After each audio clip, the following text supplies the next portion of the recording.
হ্যারিকেনরা শেষ ১৬ উঠলেও ক্ষুব্ধ ইংল্যান্ড সমর্থকরা।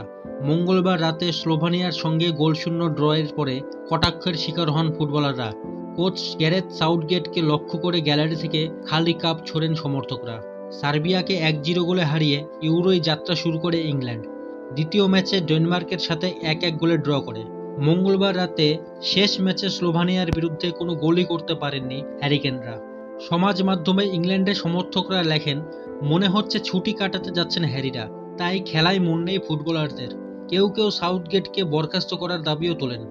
সমর্থকদের আচরণে হতাশ সাউথগেট বলেন, ওদের মনের অবস্থা বুঝতে পারছি, তাই এই পরিস্থিতি থেকে পালিয়ে যাচ্ছি না।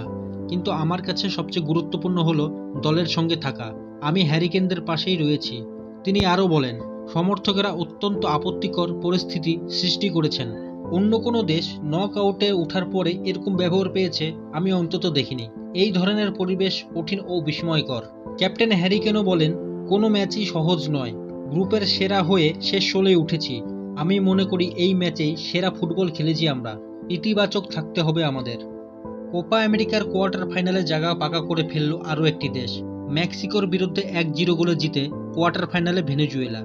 নিজেদের দুটি ম্যাচই জিতেছে ভেনেজুয়েলা। প্রথম ম্যাচে তারা ইকুয়েডরকে হারিয়েছিল। ৬ পয়েন্ট নিয়ে কোয়ার্টারে উঠল তারা। এর আগে গ্রুপ এ থেকে ৬ পয়েন্ট নিয়ে কোয়ার্টারে উঠেছিল আর্জেন্টিনা। একটি করে ম্যাচ বাকি থাকতে কোয়ার্টারে জায়গা পাকা করল এই দুটি দেশ। এদিকে আয়োজক দেশ ইউএসএকে হারিয়ে চমক দিল দুর্বল পানামা। ২-১ গোলে হারিয়ে দেয় ক্রিশ্চিয়ান পুলিসিসদের। ম্যাচে ৭৪% বল দখল রেখে ১৩টা শট মারে পানামা।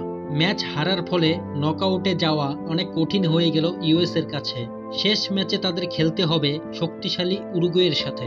উরুগুয়ে আবার বলিভিয়াকে ৫-০তে বড় ব্যবধানে পরাজিত করে। ম্যাচে গোলের দেখা পান ক্যাপ্টেন ভালভার্দে, এছাড়াও Liverpool striker Darwin Nunez. Marcelo বিয়েলসার অধীনে ইয়ং উরুগুয়ে দল তাদের সমর্থকদের কোপা জেতার স্বপ্ন দেখাচ্ছে।